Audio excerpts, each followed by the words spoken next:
Hello and a happy new year to all Doubts Aloud podcast listeners. My name is John Nelson and I'm a PhD student at the University of Edinburgh in Christian origins. And I'm joining Francis, Ed and Andy today. And actually, I want to kick off with a little bit of a question. Is that okay? Absolutely. We're your pupils. I've got a little bit of a puzzle for you. It's a description of an ancient text, and I was just wondering if you could help me work out what that text was. So here's my little description. Yep. There has survived from antiquity an anonymous biography written in a popular episodic style. It tells us nothing about its hero's beginnings, but begins unusually in media res, so in the course of the narrative. Early on in the story, the protagonist has a divine encounter which imbues him with special powers. These include the ability to best his adversaries, representatives of the status quo, in public debate. The hero goes on to tell parables which relate to everyday life, winning the approval of large crowds. However, his success is cut short when he travels from the periphery to the center. Here, the protagonist is embroiled in a conflict surrounding a temple. His threat as an outsider leads the authorities to plot his death, and he is executed for blasphemy. At his death, he is abandoned by God. Although the protagonist receives no resurrection, the author assures their audience that he is vindicated. Would anyone like to take a guess at what that text is that I've just described? Andrew and I are very keen. Very keen. It could be one of two. It could be one of two documents actually. But I was just going to think you seem to be describing the Gospel of Mark, and also Apollonius of Tyana. Yeah. I was going to say one or the other. Bart Ehrman does a thing very similar to that on Apollonius. So actually, if you were a student of the Gospels, you might well say that this was the Gospel of Mark. So we hear nothing about the origins of this subject, and you know he's not given a resurrection, but he is vindicated. It was actually describing the life of Aesop, which was also a popular first century biography. So you're right, Bart Ehrman does something very similar when he's describing the characterization of Apollonius of Tyana, who's also a first century miracle worker. But I thought that'd be an interesting way in just to show that the Gospels also look like other texts in the ancient world. What date was, can they roughly put on that one? The one you mentioned? So that one's dated sort of variously from the first century BC to the second century. But what's really interesting with Aesop, who's most well known for his fables, is that there are subtle indications in the Gospels that Luke might be kind of making a kind of Aesopic characterization of Jesus. So Aesop at one point is thrown off a cliff, and this is what the people of Nazareth do to Jesus. And at one point, Jesus actually, and this is in his resurrection narrative, Jesus actually says, oh foolish ones, you hard of heart. And there he's verbatim quoting from the life of Aesop. From one of Aesop's fables. So it just shows the sort of the literary connections between these types of texts. But I'll hand over to you now. Now that I've done that. Well, I'm still intrigued. The Aesop text. What genre do people put that in? An ancient biography. This kind of raises a question that I think we'll explore in this podcast, because a lot of people have described this as a novel, and there are sort of 5 main novels in the ancient world. But in its textual tradition, it is known as the life of Aesop in some of its manuscripts, and it is very much a life. It follows the kind of the not necessarily the origins, but the background of Aesop all the way through to his death and then his subsequent vindication. So it's very much a narrative focused on a single individual, which is what I would call a biography. But then it's almost entirely made up. It's almost entirely fictional. So that raises some interesting questions for the gospel genre as well. Okay. I have another question about it, but I think I'll ask it later when it's Yeah, I think it's fascinating, particularly since something else now. Okay, so well, this has been wonderful. Should we sort of step back a bit? Because John, just welcome so much. You're not it's not the first time you've contributed to the podcast, so welcome back. And thank you. It's great to be back. It's just brilliant, and we're going to learn so much from you. And I think it's lovely to know that you are a Christian and not don't have problems with your faith or anything. It's not like you're on a journey of doubt or anything. And yet we're going to definitely be in listening mode rather than debate mode for this issue. I mean, I would maybe add a sort of a slight correction in the sense of I do feel like my faith is always undergoing kind of doubt. But what we find going on in this cultural moment is lots of people taking to YouTube or wherever, social media, and announcing their deconstruction.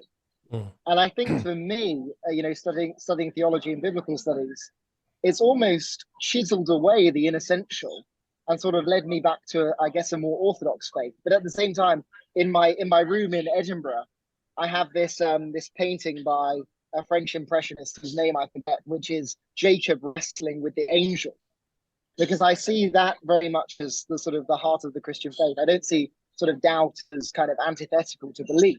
I see it as this sort of ongoing wrestle, which I'm just trying to work out what's going on in this world. And it's not that I have a kind of, I guess, a strong or dogmatic trust, but I see one of the great strengths of particularly the Jewish tradition is this continual sort of wrestling with the scripture and sort of unearthing of its treasures. So I think that's what I'm trying to do in my faith and also in my studies is sort of, I don't see sort of critical study as antithetical, although it definitely does make you revise some of your would it be better to say that as you're walking straight, you keep getting knocked sideways a little bit, then carry on walking straight? Yeah, or it feels a bit like that. Yeah. Maybe falling forward sometimes. I think. Yeah, as well. It's got to happen, isn't it? And obviously, you find yourself in the circle of being criticized by Christians. So somebody of your placing is actually you can actually get it from both sides, can't you? Yeah, no, definitely. And I think that's I think that's something also we'll see in this discussion as it becomes clear that I see the Gospels not as entirely fictional as would sort of maybe a serious hardline liberal or a skeptic, but neither do I see them as sort of straightforward historical narratives either. I think somewhere in between. Yeah. I'm roughly there as well. Yeah. So with your work answering the question, this is your PhD topic of why don't we know why the Gospels don't tell us what Jesus looks like, and why is that, and that whole area.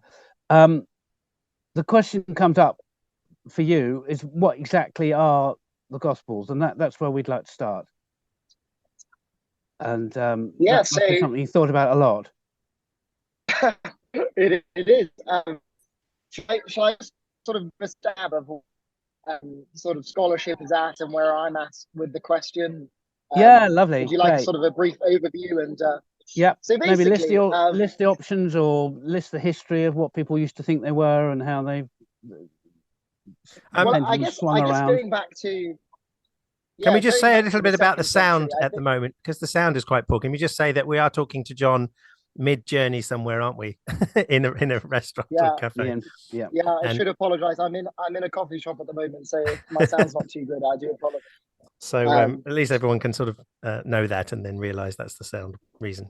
Yeah. Sort of going right back to the beginning. I think in the 2nd century, I think it was Justin Martyr who called the Gospels the memoirs of the apostles.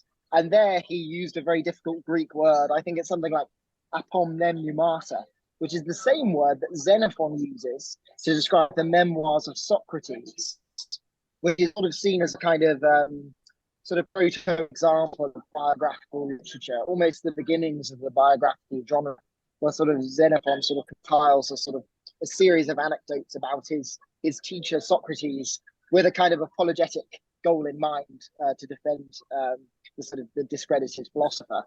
And so I think the Gospels were seen early on as lives, or ancient theoi, as they were known. And then this really comes under threat, I guess, in the modern era. In the mid-20th century, the Gospels started to be seen as sui generis, which just means their own sort of unique genre. So they weren't seen to be belonging to a kind of a literary genre as such, because the form critics were arguing that the Gospels, or the evangelists, were essentially compilers of traditions. So I think one of them, Carl Schmidt, likens them to someone who's putting beads together on a string. So they're more chroniclers or compilers than literary authors. But then what happens in the sort of late 20th century with redaction criticism and narrative criticism is that we realize that these are actually fantastic works of literary artistry. So with the kind of literary artistry and the theological genius of each of the Gospels sort of more clearly in view, the question of their literary genre gets put back on the table. And at this stage, Richard Burridge, who had studied classics at Oxford, he's usually credited with sort of cementing the view that the Gospels are ancient bioi, or ancient biographies. And he went to the University of Nottingham to do his PhD. I recognise that. A time when, so my alma mater. Yeah. And he was working with one of the greatest Jesus historians, Maurice Casey, who is actually an atheist. And he unfortunately passed away just before I went to Nottingham. But so Richard Burridge arrives in the late 1980s, and he, for the first time, he's using computer software, and he comes to Nottingham to disprove the idea that the Gospels are ancient biographies. But as he's doing analysis of their kind of formal features using computer software, he actually persuades himself of the opposite idea. So one of the things he does, for example, is he plugs these ancient lives into a machine and shows that the Gospels are mostly of a similar length. They have a sort of similar settings. They have similar topoi. So these are kind of like the commonplace kind of motifs of a genre. And also, most importantly, they have the same kind of percentage of the life treating the death of the subject, and also the same percentage of verbs focusing on Jesus as an individual. So, and I think this is really what marks out biography as something different from, say, history. It's that sort of sustained, explicit focus on the individual subject. And so we might think here of Mark's Gospel, whereas there's sort of scarcely an episode, a pericope in Mark, which doesn't focus on Jesus in some way. And where it does detour, we might think of the episode with Herod, where Herod throws a great banquet. That banquet really is a commentary on Jesus, because Jesus has his own banquet in the following episode. And interestingly, you have Herod, who's Herod Antipas, who interestingly wasn't a king. He was a tetrarch, which means he was a ruler of one of four regions. Mark repeatedly calls Herod a king. So he is setting up a kind of a contrast here between king, in inverted commas, Herod, and the King Jesus, who also is a kind of a shepherd ruler and has his own messianic banquet. So that's the kind of thing that goes on in biography as well, is this kind of syncresis or comparison between two individuals, which is for the purpose of shedding light on the main subject of the life. So all these things going on, which kind of make the Gospels look like biographies. And then what I think happens with Matthew and Luke, and also John, if you accept that John is also transforming Mark, which is becoming the consensus, the kind of mainline view, is that Matthew and Luke especially look at Mark and they say, this does look something like a biography, but it's missing a few features. So they add a kind of nice infancy narrative, they add childhood stories, and they both kind of have a bit more closure, because Mark ends in that very strange way where the women are afraid it ends on that, participle gar, which is a kind of an odd, not entirely unprecedented, but an odd way to end a life. So Matthew and Luke are sort of chopping up Mark and updating it to make it look more like a Greco-Roman biography. So that's the kind of the short story of why I think the Gospels are Greco-Roman biographies. They have that concentration on the individual. Obviously, they're written in Greek. Jews didn't have their own form of biography as such. But I also do think there are substantial differences between, say, the Gospels and other biographies as well. And I don't know what you want to want to go from here. What was Burridge wanting to originally do? Well, I think he wanted to show. I mean, you've got to bear in mind that Burridge is also a priest. I think he was probably expecting to show that the Gospels are some kind of unique literary form. And you've got to bear in mind that this is extremely attractive to theologians. Yes. Because if Jesus is unique, then to have a kind of unique literary form is also to sort of carry the message of Jesus. So maybe I think, Ed, you were saying that you think that the Gospels are the part of a gospel genre. And I think that was a very common view in the mid-20th century. That's something I heard from Mark Goodacre from Duke University, who's an ex-Oxford and everything. And he was saying that it's a bit odd how they, you start the main narrative with John the Baptist, and you finish almost immediately after the resurrection events, whatever they are, how they're portrayed, and other things that are very common between pretty well all of them. So it feels like Mark wrote his, and then Mark wrote his gospel. Then the others, as you say, picked it up and did other things with it, but basically kept the genre. So either Mark, this is how I see it. Either Mark originally knew he was doing Greek Roman biography, and the others sort of made it even better, or Mark did what he was doing and the others carried on using that same genre. I think it's a bit of a both and here. I think Mark, the difficulty is, and we'll get onto this in greater depth, but Mark doesn't look entirely like a Greco-Roman biography in all of its facets.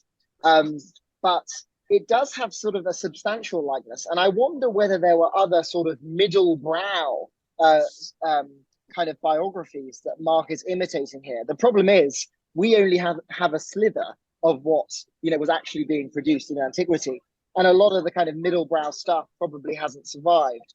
But I think although Mark doesn't look entirely normal in the sense of it doesn't start with the genealogy or an infancy narrative, I think this kind of, to say therefore that it's not a biography, I think is to impose too rigid a view of what biography is, because we have other narratives like the life of Aesop, which we began with, and I think Plutarch's life of Cato Minor, which don't begin or end necessarily in the way that we would expect a life to end. Yeah. So I think what it is that I do think that Matthew and Luke have taken up Mark and are sort of adapting it, almost making their own version of it.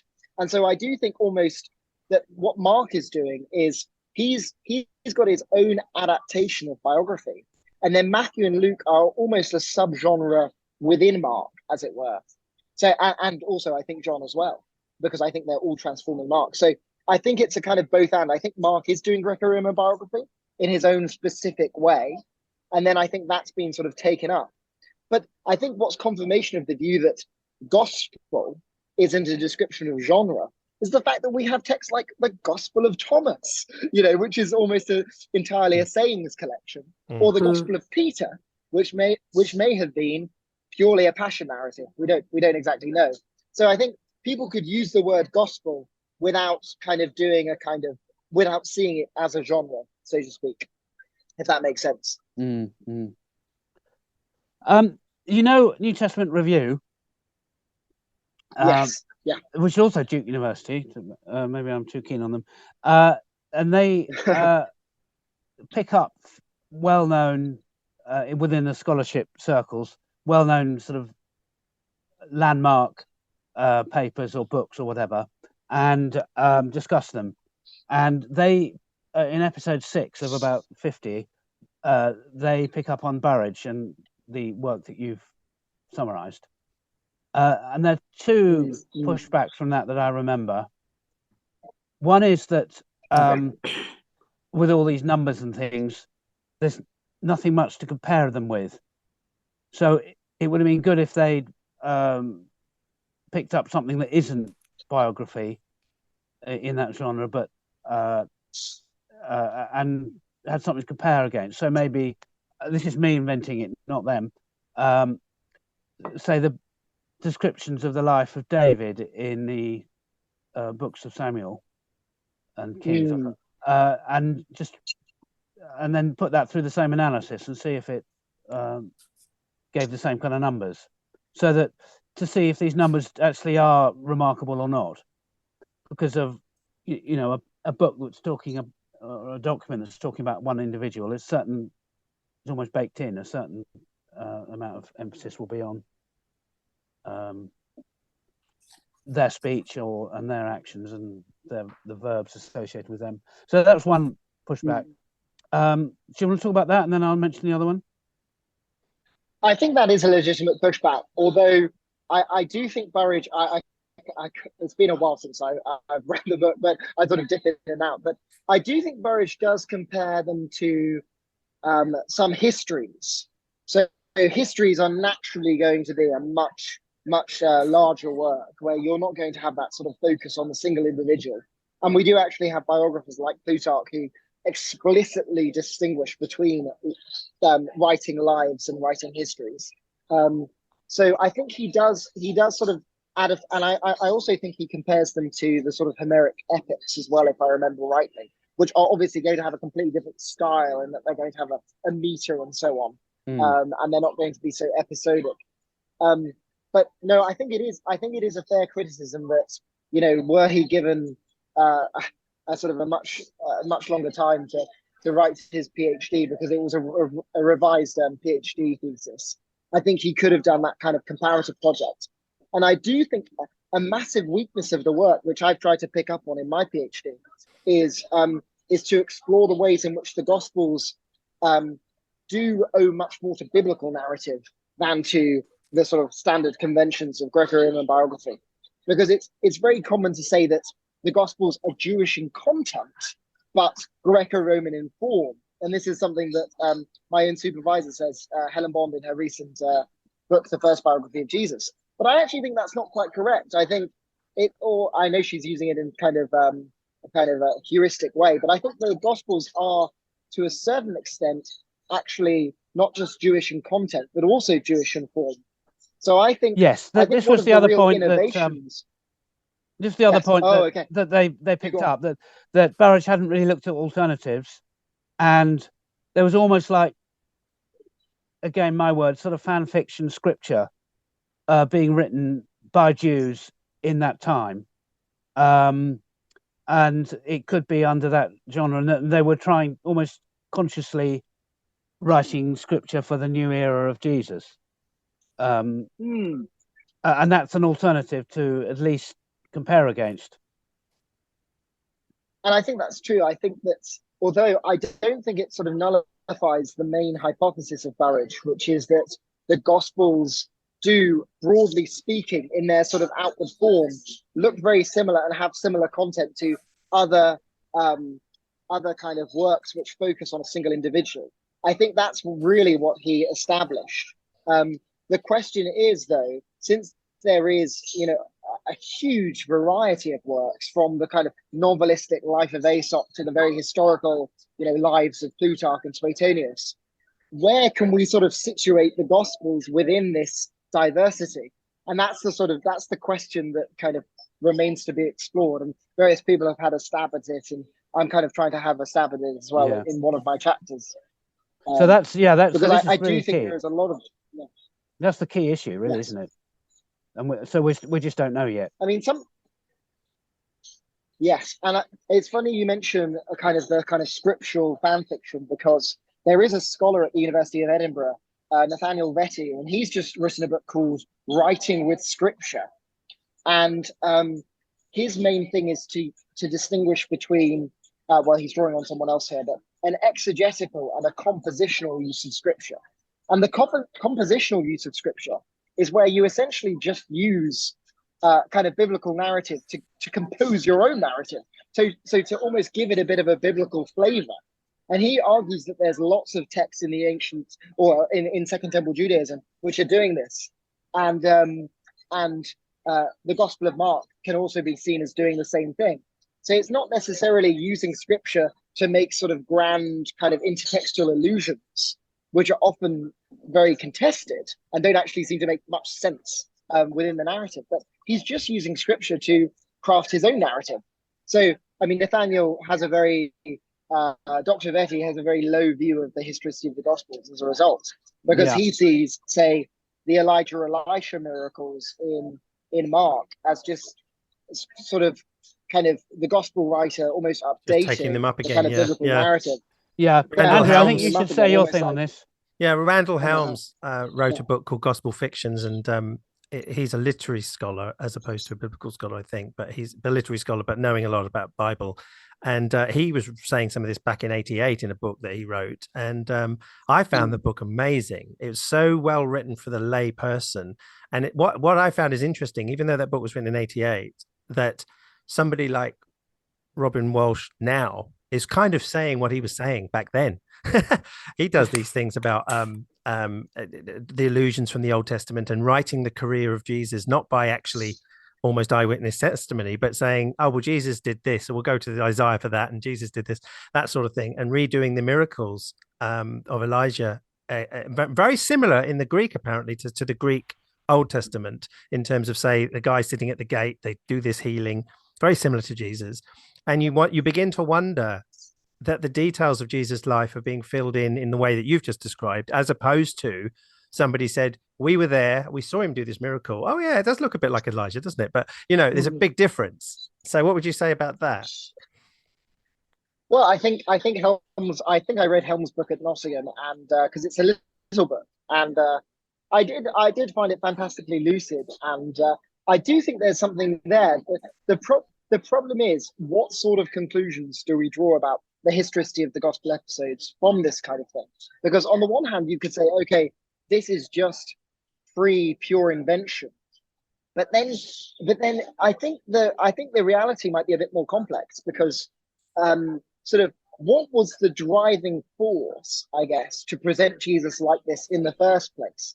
So if we have the record of the memory of Jesus as a healer, then I can understand why later on sort of Elijah or Elisha typologies are attached. But I don't think it has to be a kind of black and white sort of, it's either all free invention or it's all exactly historical because, it was the sort of providence of God. Although it might be the providence of God as well. So it's that's the fun, isn't it? That this weird link to Elisha and Elijah could be God's idea. It started in heaven. And some of those typologies or typological connections might have been drawn by Jesus himself. So, of course, a classic example of this is Zechariah 9:9. He comes, your king, riding on a donkey, which I think it's very plausible that Jesus going to Passover and having some kind of messianic understanding of himself could have sort of typologically enacted that in the same way that the prophets made sort of typological or symbolic gestures themselves. So I think it's really this shows the real difficulty of discerning historicity in the Gospels, is that there are so many options available to us, and especially when you consider the kind of the mechanism of social memory to idealize a figure and to also use kind of pre-existing frames. So, for example, like the Elijah-Elisha narratives might be a frame to understand Jesus' ministry. So if Jesus was dining with people, for example, if Jesus was drawing large crowds and having meals with them in the wilderness, it's plausible that Moses' typologies are going to be attached to this.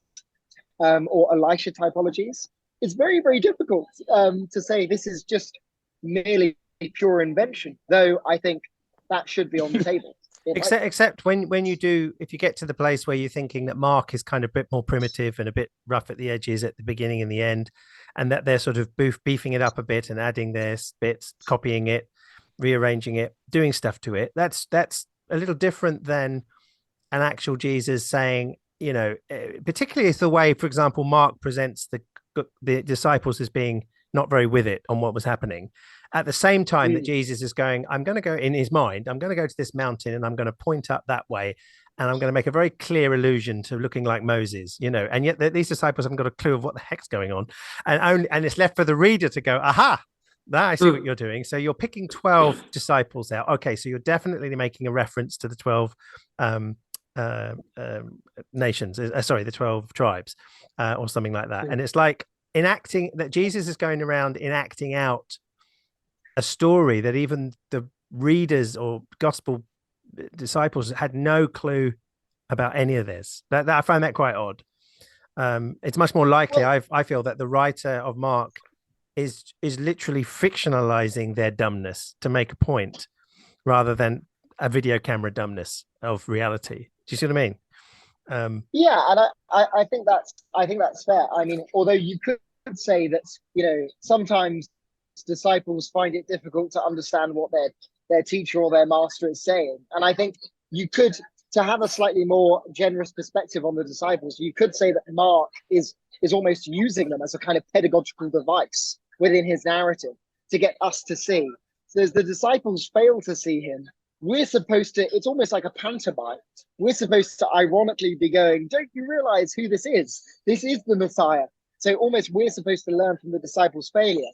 And I think Mark would recognize that he was doing that and having that selective treatment of the disciples. And then Matthew and Luke obviously come along and correct that, because it doesn't seem to do an accurate presentation of them as they would have been throughout the ministry of Jesus. Yeah. Okay, can I delve a little bit into prologues? Can you educate me on them? Sure. So famously, Luke has that 2 or 3 verses of prologue where he talks to Theophilus and says, "I've from the first witnesses, they've handed it down, and I've searched it all through for myself." So that sounds a bit like a historian setting out their methods and that kind of thing, which is a big deal in particularly ancient historical writings, if not biography. And again, my NT Review podcasters picked up a famous paper on this, where the authors worked out that the prologue in Luke wasn't a prologue that you find in history writing, which is much more grandiose and about 6 times longer at this very shortest, if not 20 times longer typically. And it fits it perfectly with the kind of prologue you get to like a medical text or something like that, where the author kind of quickly says what they're going to talk about and why they're qualified to talk about it. So that left me wondering, does Plutarch have loads of prologues? I didn't. I had a quick look and didn't see many. And then Greek writers writing biographies, like Philo did one of Moses, I don't think he has a prologue. So what's going on there? So Philo does have a prologue. But it's a kind of, it's a little bit of a preamble where he essentially says lots of people have misrepresented Moses or haven't truly appreciated him for the kind of, you know, the master of philosophy that he was. And I'm trying to sort of rehabilitate his reputation. And what the interesting thing about Philo is he actually says, I am going to write a life. So he actually uses the word bios. And I mean, I think this is one of the big differences between the Gospels, at least the Gospel of Mark and Philo's life of Moses, is that Philo, as an elite writer, he has almost in his mind a sort of a fixed set of conventions, because, you know, he's obviously got access to, you know, the library in Alexandria, or, you know, he's in these elite sort of circles. And he's just to give a background, he's of particular interest to us because he's a Jew writing Greek, Yes. like the gospel authors are. And at the same time as Jesus, isn't it? Or slightly less, same time as Paul. So I think he died around 50 AD. Okay, so somewhere Don't I quote me thought on so. that, but he definitely he was a contemporary of Jesus. He was an earlier contemporary. On the whole, kind of, this is a kind of medical preface. I mean, that was very attractive because it kind of lent itself to the idea that, you know, maybe Luke is maybe Luke is the Luke of traditional sort of attribution, Luke the physician. The physician, yes. And sort of, this was a study done by Loveday Alexander, and she was another one who'd sort of studied classics as an undergrad and then took her sort of classical training to the Gospels. But there has been a lot of criticism of her because essentially she relied on kind of Thucydides as a kind of the archetypal sort of historiographer. And actually, there's been a lot of pushback to say that actually, when we widen the comparanda, you know, to include much more historical works, writings, and also biographical writings, then actually Luke's preface does fit quite nicely. So in terms of that sort of dedication, we have other biographies that make similar dedications to sort of consuls and that sort of thing. And we also have this kind of focus on historical accuracy. And I do think it would be very strange for Luke to start with a sort of medical preface and then to sort of transition into a biographical narrative. It seems to make much more sense that Luke is doing biography all the way through and has some kind of biographical preface. That's not to say that all biographers would need a preface, but I think what he's done fits within the sort of the broad spectrum of ancient biography. And so there have been challenges to kind of Alexander's hypothesis of a kind of medical, or what she calls a scientific professional preface. So when we see that Luke does have this prologue, does that make it much less likely that it's a novelistic biography? I guess, I mean, I was reading Luke last night, and it's really difficult because you read that prologue and then you're launched into this kind of almost the world of the Bible, because he immediately starts imitating biblical narrative, you know, in those first couple of chapters. But you've also got the sort of, you know, omens and portents in infancy narratives and announcements of great births and saviors in ancient biography, where it's not historical at all. So I wonder whether this is gap filling. So this is Luke, and he's stated his historical intention, and he's following Mark. So we know that he's a fairly conservative redactor because we actually have one of his sources, which is the Gospel of Mark, which he clearly perceives to be historical. But then he's forced to launch into the infancy narrative. And I think the infancy narratives tend to be or the birth stories tend to be where you have the least information.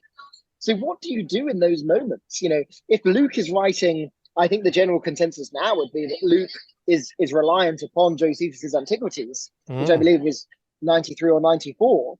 But some people would say that Luke is anti-Marcionite. So they place him around, you know, 120 AD, in which case he is 100 to 120 years after the events of Jesus' birth.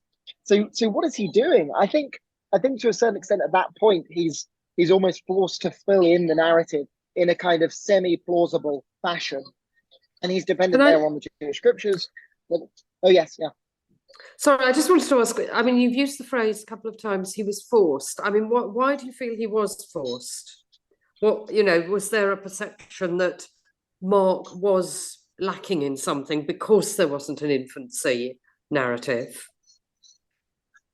No, that's a good point, actually. Maybe my language of forced is itself too forced, because I think I don't think it would have been requisite of him to describe Jesus' origins. Although I personally think that Luke has read Matthew, and Luke has seen what Matthew has done to Mark, and then he's gone, oh gosh, I could do something similar to this. But there are parts of Matthew's narrative which don't really bode well with Luke. So, for example, in Matthew's infancy narrative, Matthew has the Magi come to visit, whereas we know from sort of the battles with Simon Magus in the book of Acts, that Luke doesn't like Magi. So I think there are certain aspects, and Luke has the shepherds instead, and the shepherds kind of comport with this kind of theme that's also found in the Magnificat and throughout the Gospel, that sort of Jesus has come to the lowly and the poor and the oppressed. So I think you do sense a kind of Lucan shaping, but I only meant to say forced in the sense of I'm not sure how much information Luke actually has at this stage, because birth narratives are usually what happens is a person becomes famous through their words and deeds, and then we kind of try to extrapolate back to what kind of birth they might have had. So, for example, if you have the great Augustus who receives an ascension because he is this wonderful Caesar who brought peace across the Roman Empire, then you're going to work back in your mind to say, okay, what sort of birth would be befitting of this son of God, Caesar Augustus? And so he has this kind of his own sort of virginal conception, where sort of God has sex with his mother. So obviously that's adapted in the sense of, the Lord does not have any kind of, mortal bodily relations with Mary. But there's the same sort of principle at work. And I think this is, I think I have some notes here actually on Matthew, because I think it's quite clear that Matthew is actually drawing on stories about Alexander the Great's birth. So let me just give you a few similarities between these two stories, since this is sort of around Christmas time. So both stories begin with a genealogy establishing the pedigree of the subject. You then have this betrothed couple, and then the deity's interruption of the wedding / betrothal, impregnating the bride through the principal element. So in the Lord's case, this is the pneuma, and in Zeus's case, this is the thunderbolt. You then have the virginal conception and mention of the father abstaining from sexual relations until the child is born. Then you have drama over the bride's sexual fidelity and the legitimacy of the conception. Then you have a distrust of the woman's account, with the need of the groom to have a dream to restore his confidence in the woman. And then there's another prophetic dream in which there are great expectations raised concerning the child. So, he's going to be the savior of all and that kind of thing. So I think it's quite clear that Matthew is, whatever you think of the historicity, and I don't want to necessarily get into the whole, is the virgin birth literally historical, but whatever you say about the history, I think it's quite clear that the literary form that Luke is using is something akin to the stories of the life of Alexander the Great. And we know that someone could take up this Alexander story because Suetonius does it himself in describing Caesar Augustus's birth. So Augustus is also described in this sort of same way. So it seems to be a set of tropes. And of course, at this stage, the ultra conservative will say, no, but we've also got to appreciate the differences. But of course, there are going to be differences. I mean, there's a whole Jewish context which is superimposed onto this story. But it doesn't mean that the gospel writers aren't modeling. We've got to remember that the gospel writers are writing to both Jewish and Greek audiences, and the Jews themselves are incredibly Hellenized. So to take a story from the kind of dominant culture, and to sort of put it on your sort of maybe your more provincial deity, I think makes a lot of sense. So I think it's quite clear there that that's a good example of taking over a kind of biographical motif. I don't know if you want to talk about maybe other. Yeah, I just wanted to leave Frances room to come back if she's. No, I that was I asked my question and I feel that my question's been answered. So thank you. The answer made me. I appreciate your question. Yeah. The answer does make me think about Robin Walsh. So she's someone we have mentioned in a previous episode. She wrote a book, The Origins of Early Christian Literature. She actually, still Duke University. She was interviewed by Mark Goodacre. Her book costs about £100 or something, but the podcast is free. So that's our source, really. Well, she's done a lot of other on her. podcasts. She's been on Myth Visions 4 times. Yes, I saw her on Myth Vision. Yeah. Oh, Yes, okay, she's right. she's on. She's and there's about 5 others. YouTube. I've actually got about 9 things of her that she's been on. Right. Yeah. Okay. So she is highlighting the way that these kind of tropes, I think was the word you used, come up in similar literature. And so when you read of, say, this amazing person dying and then their tomb being found empty, you can roll your eyes and say, oh, we've seen all this before in other literature. So do you want to pick up on all of that and run with it? Yeah, I think those are those instances in which sort of the person suddenly disappears and is assumed to have gone to heaven and turned into a god, or maybe they've been a god all along, and then it's the grand reveal, and now we know that they've actually been a god all along. That's what Richard Miller calls a translation fable, and Plutarch at the end of his Life of Romulus actually sort of recognizes this kind of as a sort of subgenre. I can't remember what Plutarch describes them as, but so this disappearance of Romulus was actually celebrated, I think, every year in a sort of great festival in July, and so the translation fables were well known throughout sort of Roman culture, and yeah, I think Hercules, or Heracles as he's sometimes called, Romulus received them, and other people. They also appear in ancient novels. So again, I'd like to read you this extract, and this is from a 1st century romance. So usually novels have some kind of romantic element to them, and I'm going to mispronounce the name, but it's from Crass and Caliro. So I just want to read you this last bit here and see if you can pick up on any similarities to the Gospels, because it's quite interesting. Then Crass himself decided to go in, eager to see Caliro once more, even though she was dead. But on searching the tomb, he could find nothing. Many others entered incredulously after him. All were baffled, and one of those inside said, "The funeral offerings have been stolen. This is the work of tomb robbers. But where is the corpse?" Many different speculations were entertained by the crowd, but Crass, looking up to heaven, stretched forth his hands and said, "Which of the gods has become my rival and carried off Caliro, and now keeps her with him, against her will but compelled by a mightier fate?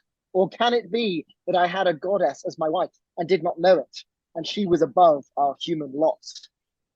So there you've got, he goes to the tomb, it's empty. He assumes that it must have been grave robbers, which is what we find, I believe in John's Gospel, is it when Mary says, where have they carried my Lord? And then the assumption is, okay, Caliro must have been taken up and she is some kind of goddess now in heaven. So I think at the end of Mark's Gospel, this seems to be what we have. We have, the Marys going to the tomb and they're going to venerate it with their own offerings. And the stone is rolled away and they don't know what's happened. And the assumption is that Jesus has been taken up into heaven. And this is really interesting because this is our earliest resurrection narrative. And it's not actually a narrative of a resurrection. It's a narrative of some kind of ascension. So does this testify to some kind of synonymity between the resurrection and the ascension early on? I think that's one possible way of looking at it. And then Luke later on comes and almost separates the two. I think that's one possibility. But then again, surely that's what's going on. That's more than the possibility, because Paul has the ascension in it's like this song or creed that he quotes in Philippians 2. And Jesus goes straight from grave to glory with nothing in between. And what's really interesting is that this does not seem to be a bodily resurrection. I mean, if we're just to take Mark's narrative alone, Jesus has already said in Mark that we're going to be like angels in heaven, in that we're not going to be married.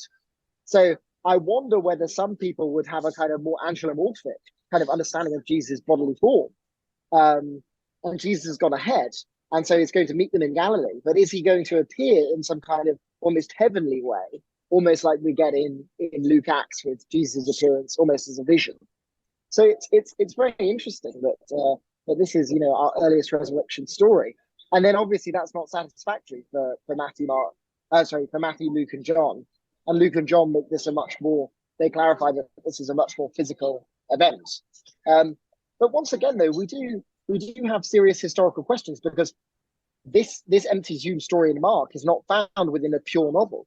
I think it is found within a biography in which there might be novelistic features, but also there's, you know, some plausibility to the idea that Jesus was buried by a member of the council who would have been responsible for burying him, especially if this was close to the Passover. So I think this is a bit of there's a mixture of history and myth here, and it's actually very difficult to work out which bits are myth and which bits are history. In the case, sorry to go back to this, but I'm just wondering, in the case of that story about Callie Rowe, was it? And what actually had happened to her, or do we ever find out? I mean, was it that she really was a goddess? I mean, are we left to assume that? Because you put it that the husband asked, you know, sort of had that as a kind of open question. So is that something that in the novel is decided, and it turns out she was a goddess, or does it turn out, I don't know, something else happened, like that she'd taken a sleeping draught and she'd woken up? As I don't know the story at all, I'm just sort of curious about it. It's funny you say that, Francis, because I think essentially that's what had happened. I think she hadn't actually died, and if memory serves, she sort of meets him later on, and she hasn't been taken up to heaven. Right. It does testify to the kinds of beliefs and associations that the Roman world had around these kinds of empty tomb narratives. Thank you. So yeah, it's a good question.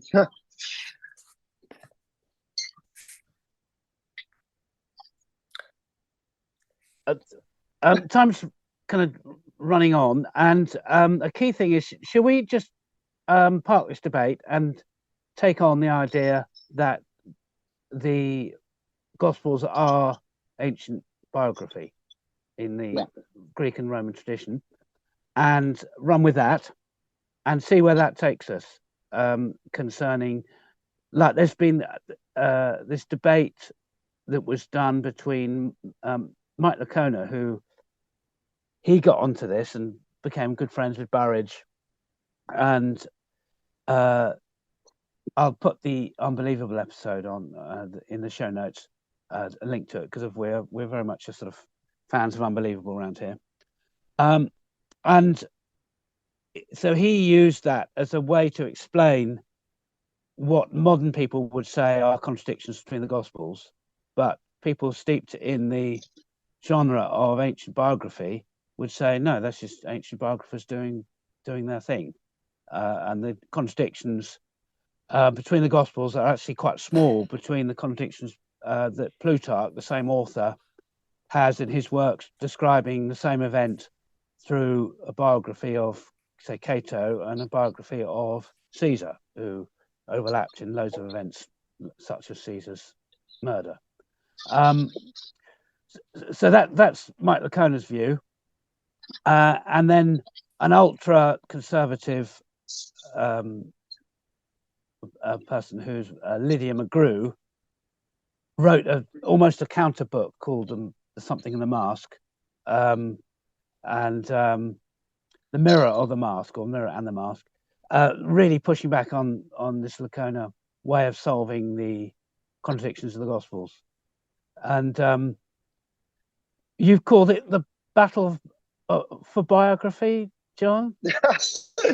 I mean, when I came up with that title, I wasn't necessarily thinking of Licona and McGrew, because I think that's a very much an in-house debate between, you know, two conservative evangelicals. I know that I think she's an Anglican.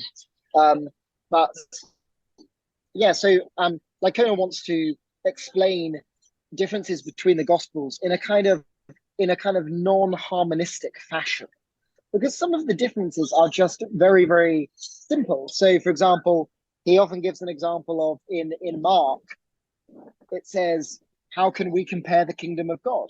Or with what parable may we use for it? Question mark. It is like a grain of mustard.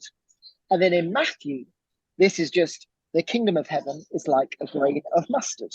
So he's taken that Markan phrase and that Markan question and turned it into a sentence. And then he's also paraphrased the phrase, the expression kingdom of God with the phrase kingdom of heaven. Now, for McGrew, it seems like this would be, if Matthew did this deliberately, this would be fact altering. And so she sees this as a real threat, I think, to doctrines of, the gospel's historicity, really.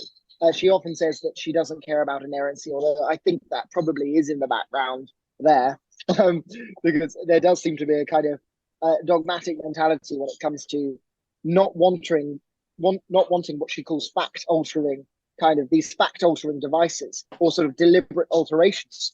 But what Licona says is that this is just what happens. This is just how people were taught to write in antiquity, to paraphrase, to alter syntax, to change the inflection of a term from a singular to a plural, to add material and to slightly elaborate, to sort of clarify, to explain and expand.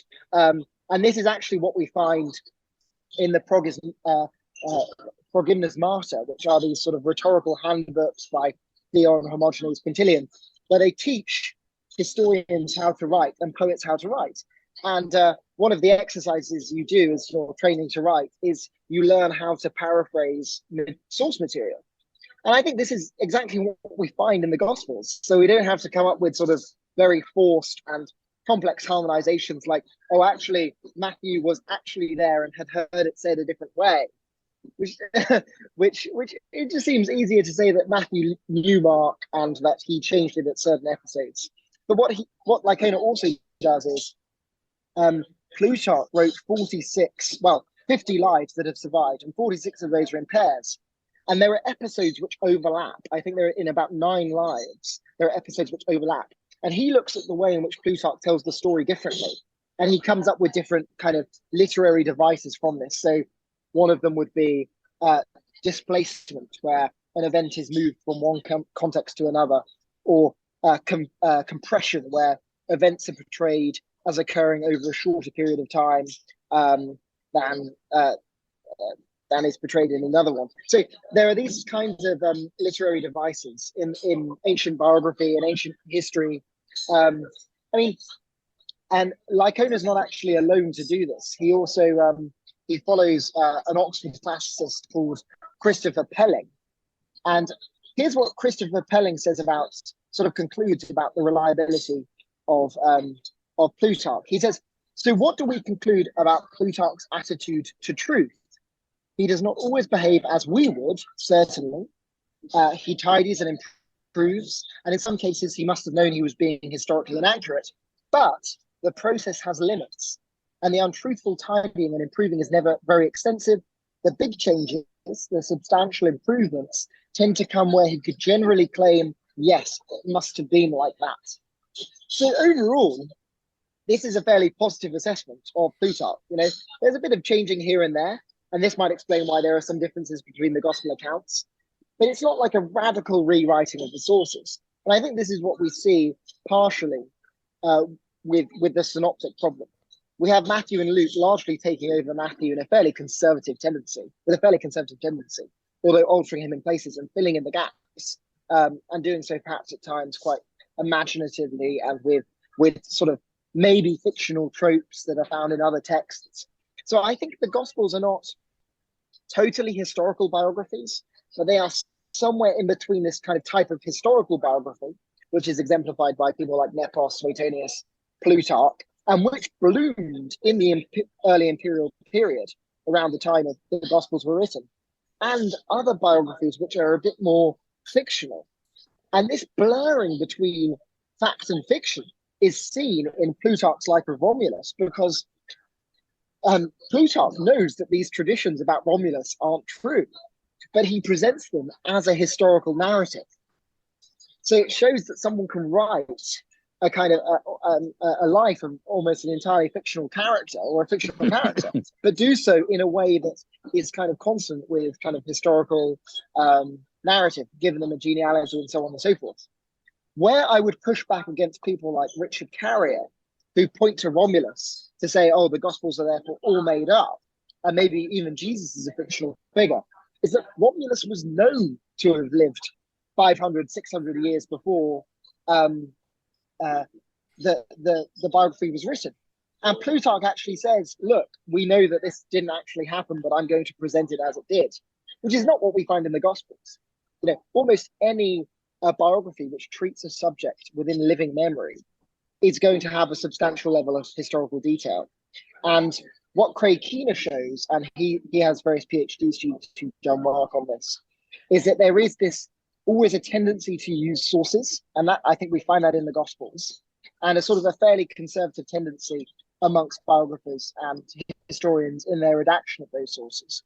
So I think I think biography is a murky genre, which can include sort of historical and fictional elements, and it's not one thing or the other. And actually working out where the Gospels sit in this spectrum can actually be quite difficult at times. What about the idea that can be quite confusing in the sense that later Christian writers had no problem at all with what seems to be writing pure fiction, but looking like a bit like historical account, i.e. anything about, you know, Jesus when he was young, you know, well, he was teaching here, the kid knocked him over, he knocked him over and did this, he did that. As if when you're reading, I mean, maybe they were writing just fictional stories and everyone knew they were just writing, oh yeah, it's nice to have a fictional story about Jesus as a child. But anybody picking that up, why would you read the Gospel of Mark and go, yeah, that substantially happened, read some of these and think, no, complete Christian fiction against non-fiction? I.e., you have an early Christian bookshop, okay? Fiction is over here, Gospels, non-fiction over here. The life of Jesus as a child, fiction over here. And that, yeah, you want to go to the fiction part? Can it be Christians are quite capable of writing fiction that looks like history, or at least history in the way they wrote it back then, as opposed to now? Yeah, and I think to a certain extent, this divide between the canonical Gospels and the apocryphal Gospels in their storytelling is artificial. But then in another sense, it's not, in the sense of, I think it's generally recognized that the canonical sources, if you were going to pick some to get canonized, in retrospect, you would have picked the ones that were picked, in the sense of they are the earliest. Yeah. But no, and anonymous as well, compared with the others have names on them. You know, I, Peter, did this, or at least purported names, which seems to be a later thing that people did want to put their names on and say I was there. Whereas the Gospels seem to have no, or very sketchy when it gets to John about naming anybody specifically, you know. Wasn't the Gospel of Peter quite close to AD 100? And if we're pushing Luke back 120, to AD 120, I'd say they almost might overlap in their dating. Well, I think, you know, John Dominic Crossan, I think fairly unconvincingly, to most New Testament scholars, tried to argue that the Gospel of Peter was sort of the earliest gospel upon which all of the others drew. I think this hasn't really won the day, and I think most people would date the Gospel of Peter to around the late 2nd century. Oh, okay. Because then much we later. have, so it's kind of around 180 AD. We don't know the final form of it because only the kind of passion narrative has survived, but it also bears a lot of anti-Jewish polemic. You have sort of, I think, Paul's letters are revered as well.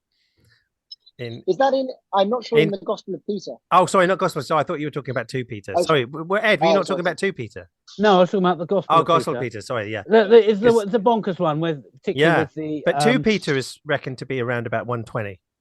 But so something that happens in the Gospel of Peter is that at the resurrection, I think what happens is there's a huge sort of crowd who gather around, and that's what I was coming to. 7 times, and I think that's really interesting because that is clearly apologetic, and we go that is clearly fictional because it's just full of apologetics. We're very conscious of apologetic motifs in kind of, or motives rather, in apocryphal literature. But when it comes to our own literature, we're very quick to, as apologists, to then turn back and say, oh, well, an apologetic motive doesn't necessarily mean a sort of ahistorical one, which is true. And of course, there is a gap between the canonical and apocryphal Gospels. But to a certain extent, I think the line between them is artificial. And it does just show, the apocryphal texts do show what sort of storytelling kind of imaginative capacity the early Christians had. And I think that probably was going on in the Gospels as well. But yeah, sorry, do you have any other questions? Well, I think a question that is probably is in Ed's mind as well is about the, it was something Randall Helm said actually in his book. It's really about the nature of what the different Christians thought about the body of Jesus in terms of resurrection, and the perhaps more open ways to see different Christians actually do even now see that differently. Like Dale Allison, we've mentioned before, has a view of the bodily resurrection, but it wouldn't speak the same as Lydia McGrew. And so what's the you know, the in terms of the data that we have with Paul and in the Gospels, what do you think the expectation of the nature of this body was? Because my understanding is that there were understandings back in the Roman times, like Apollonius of Tyana period, that you could have a resurrection body that you could see, but it wasn't physical, but you could still see it. It's still a substance that somebody could eat, but not be the flesh and blood that we have. And so that's quite hard. Even Ed and I have disagreed over this. I seem to think that you could have a belief in a body that you could come into the room and it could sit on a chair, but it not be a human body, but it's still there. Whereas it's not like invisible. If you had a video camera, you just get me and no body. I think you'd see two bodies, but that one is a spiritual one. It's still a substance. So what would you say is the possibilities here just with the text? Well, it's still a substance and it's still a body. I think where maybe conservative apologists get caught up is that they equate the bodily resurrection with a physical resurrection. But as you say, I think, you know, according to maybe Stoic understandings, you know, of the soul, Paul can talk about the body as, Jesus' body as a body, and can also talk about it as not inheriting flesh and blood. And of course, the way to get around that is by saying, well, that's kind of just a way of talking about mortality. But actually, you know, if you take Paul at his word, and you know, Jesus is this life-giving spirit, then I think Paul could profess a kind of resurrection of Jesus, kind of which also is revealed in him, which is interesting in Galatians, because there he doesn't seem to be having this kind of road to Damascus experience as such. It's much more something that can be spiritually grasped. And I wonder whether for Paul, you know, I know Ed and I have talked about this a lot, but I don't think necessarily that the historical Jesus was of great significance to Paul. I think he's aware of traditions, that he's probably aware of things that, you know, have been lost to us, you know, as most of Paul's mind has been lost to us. But I don't think he was so concerned, you know, with Jesus in the flesh. I think what's important for him is the sort of his spiritual revelation of Christ. And I actually think this is actually the line that apologists should take in terms of our witness. It should be that, you know, this is a spiritual reality. The incarnation and the resurrection of Jesus are spiritual realities, and that they are to be spiritually grasped. They're not to be grasped through kind of a deductive historical reasoning. At least that's how I maintain a kind of orthodox faith, whilst also you know, being quite maybe critical of the gospel narratives and such. But I noticed in my own studies something that really puzzled me, and then I discovered it, funny enough, and I know you're not fans of Richard Carrier, but he did a fantastic job on what he called the two-body doctrine of Paul, to do with Jesus's body. And I thought it was fantastically detailed and argued, but I'd already had thoughts like this because I was reading early church fathers that were staunchly defending the resurrection of the flesh. That was their terminology. And I thought, that's strange, because Paul didn't say that. He may have talked about the resurrection of the body, but the flesh and blood cannot enter the kingdom of God. So for Paul, I think for Paul, it struck me, I wonder if Paul was talking to Irenaeus would say, hey, you're talking so strongly about the resurrection of the flesh, but I don't, he didn't say that the flesh is resurrected as a distinction from a body of some sort. You see what I mean? What would you say to that? But they did in later. Well, I think you've got to talk like that. Yeah.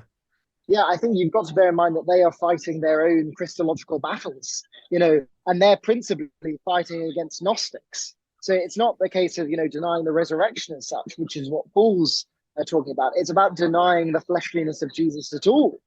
And so I think that's where you get all this kind of language about flesh coming into it. And I mean, maybe that's already going on in Luke with a kind of anti-docetic agenda, that it's very difficult to tell. And, obviously there's all these debates about what exactly docetism is and whether it can be, put into the first century. But so I think they're basically having two very different conversations. And I think actually Paul in places seems to be talking about, the goodness of the physical world and how it's groaning and yearning for redemption. And I think Paul is a Pharisee. You could say that he had some kind of conception of a physical resurrection, but I'm not sure that's necessarily his experience. So I wonder whether this is kind of where you could get maybe, say, a Tertullian and a Paul to agree. I think maybe they're just having their own conversations. And maybe, my view is something like, okay, we can talk about the physicality of the resurrected body, but it's a physicality which is so transformed that our kind of language for it breaks down. But of course it breaks down because we're talking about apocalyptic realities. And, to quote Paul, no eye has seen, no ear has heard, what God has prepared for those who love him. So it's something completely extraordinary and out of this world. And I mean, this is what happens when people have, say, near-death experiences, is that they will often say that what they experienced was more real than this world. And yet the language for describing it completely breaks down. So I think there is a possible world in which you could get Paul and later Orthodox people to agree. Yeah, it's very, very interesting conversation that, particularly Tertullian, because he was one of those that mentioned resurrection of the flesh, Can I jump back to something? John, you alluded to our debates about Paul and his interest in Jesus. And in the end, I mean, I was learning from you as well as interacting in a kind of semi-debatey kind of way. And I ended up with the view that Paul was interested in Jesus and his ministry prior to what I call the kind of Easter events, which is what 90% or more of Paul's discussion of Jesus is from the Last Supper through to the resurrection. I thought that Paul, in his writings, he quotes and alludes to massively the Old Testament and quite a lot these Christian creeds, but very, very little the actual teachings of Jesus himself. And even where he does quote Jesus, people say that's probably a creed as well, which is the Last Supper speech. My conclusion was that the tradition of what Jesus said and did wasn't authoritative. That was the problem. So there was all these different versions of what Jesus had done circulating in the church in this sort of oral history period. And so you couldn't dip into the kind of canon of the authoritative words and deeds of Jesus in the way that you could dip into creeds, which were authoritative, and dip into the Old Testament, which was even more authoritative. And that's why he didn't quote Jesus in his words or deeds. I think though that we've got to bear in mind that early Christianity is a very, very small movement. So I think, Dale Allison says that there was probably one single person between any two people in the early Christian movement, which is really, really interesting. And if that was the case, then that might sort of temper this hypothesis that, it was a kind of free-floating kind of sort of, there wasn't a controlled or authoritative kind of body of Jesus' sayings or teachings going round.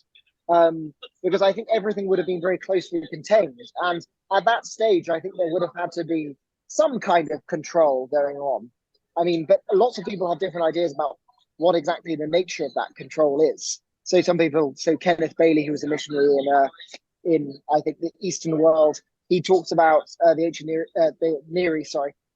He talks about how communities, when passing down their traditions, would sort of informally correct each other.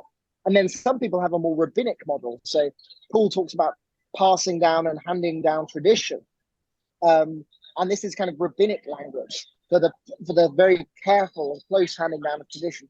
So it might be that some stuff was more carefully controlled than other stuff, and that Paul drew principally from that which was carefully controlled. But it wasn't that there was just a sort of anyone could make anything up in the early movement.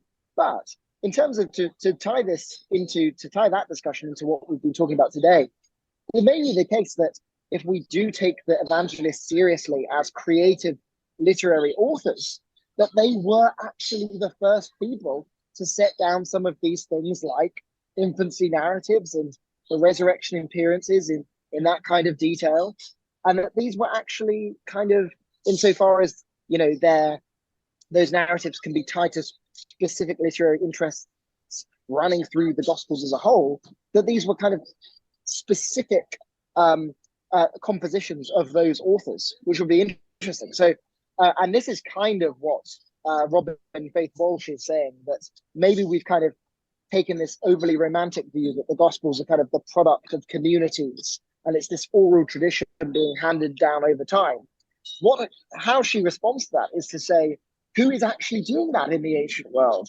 Which classical authors are doing that? No one's just writing out of concretizing these communal memories. It's always, you have specific individuals who are trained how to write, and then they creatively compose their own literary narratives. So, which is not to say, by the way, that there aren't kind of pre-existent oral traditions, but it is to say that the evangelists had a significant hand in shaping those traditions as they are sort of set in stone in their gospel narratives.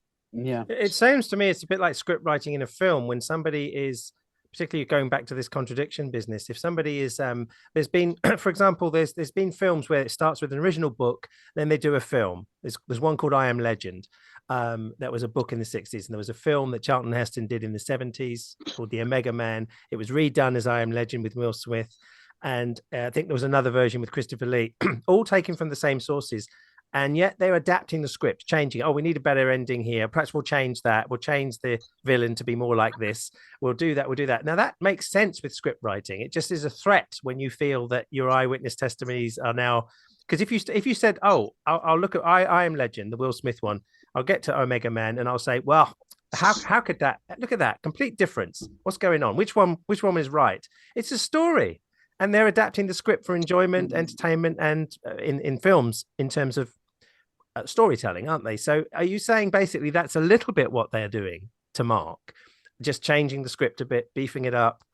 So this whole idea to harmonize is the worst thing you could ever do, because you're deliberately reshaping the story.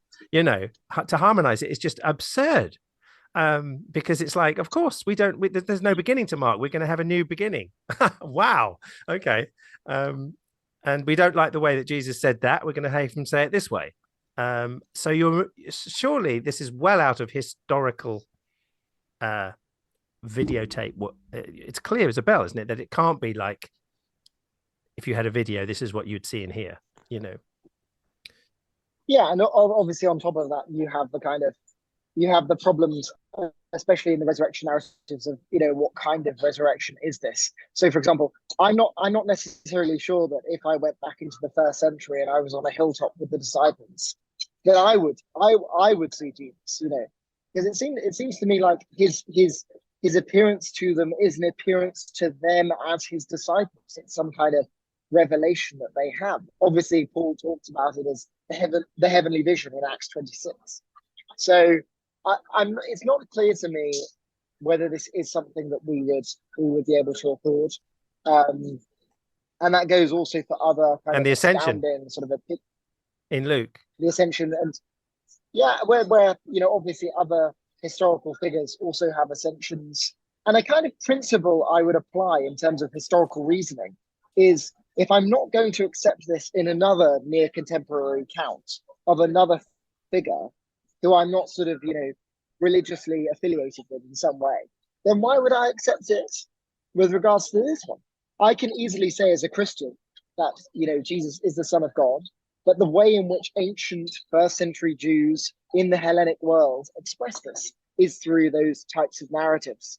And I see absolutely no problem in terms of maintaining orthodoxy and also realizing that scripture is very human. And, to quote Martin Luther, and to use a Christmas image, the kind of cradle, the straw cradle in which Christ is carried.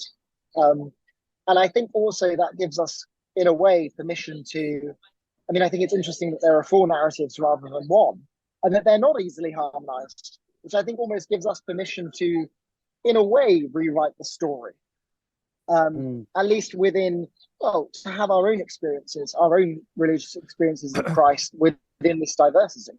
Would Tatian in the 2nd century show an ignorance that we are only now discovering that he would have been ignorant in trying to make one book anyway? Because he did, didn't he? He tried to fit them all together in one book, as if they were approaching the Gospels in a way that the fundamentalist today does, way back then. And then for some reason the church didn't accept it. It seems odd to me, but it shows. Although then, of course, the fundamentalists would use Tatian to say, look what was going on in the 2nd century. They took these as historical, as just factual accounts. But I do want to maybe it will end on something that Justin Martyr said, where he seems to recognize the similarities between the gospel narratives in their kind of mythical structure and other myths, because he says here in his first apology, when we affirm that the Logos, God's firstborn, begotten without a sexual union, namely our teacher Jesus Christ, was crucified, died, rose, and ascended to heaven, we are conveying nothing new with respect to those whom you call the sons of Zeus. Hermes, the interpreting word and teacher of all, Asclepius, who though he was a great healer, was struck by a thunderbolt and so ascended to heaven, and Dionysus too, after he'd been torn limb from limb, and Heracles, and he just goes on and lists similar figures. So, a lot of Christians wouldn't like that. It's like meant to be trying to say we're not like any religion, No. So of course, though, there is an element here of myth became fact. So with the case of the Gospels, we are dealing with a person, a teacher within living memory, who are writing within living memory of their subjects. Although the question I would put back to one of my heroes, C.S. Lewis, would be, why can't the myth become fact and then the facts become myth again? Because it seems like, these first century Jews would express their revelation of Christ in a way that made sense to them, writing text to other people in the Greek world. And so I think that's the sort of thing we have going on. And I don't think the fundamental spiritual reality, the truth of the incarnation, God with us, the sending of the Holy Spirit, any of this is dependent upon the Gospels being eyewitness records, and engaging totally in historical reportage. Well, wow. I think there's a lot of unanswered questions. Which you've been very clear about for us. Yeah. Which has been really helpful. Thank you. It's been a lot of fun. It's been absolutely amazing. Oh yes, this could easily launch into 100 different directions of questions. Yeah. And we'll have some more at the discussion group on the 9th. Yes. So this will be released, this episode, a few days before John is there in London. At the flesh tavern. Yeah, in the flesh. There's no disputing that, is there? At 7 o'clock. Yes, this will not be an appearance from afar. Yes, John will appear, but don't question the body. Yeah, that's right. Yeah. So 7 p.m. on Monday the 9th, and then look at the show notes for more help. Monday the 9th, January. The Battle for Biography. Right. Good title. Excellent. Yes, it is. That's great. Well, I look forward to seeing you. Thanks, guys. Thanks for some great questions. Yes. And for all those listening, I hope this is a beginning of a good new year for you all, as this will be out for the new year. So until next time, I have been your host, Andrew. I've been Ed. I've been Frances. And I've been John.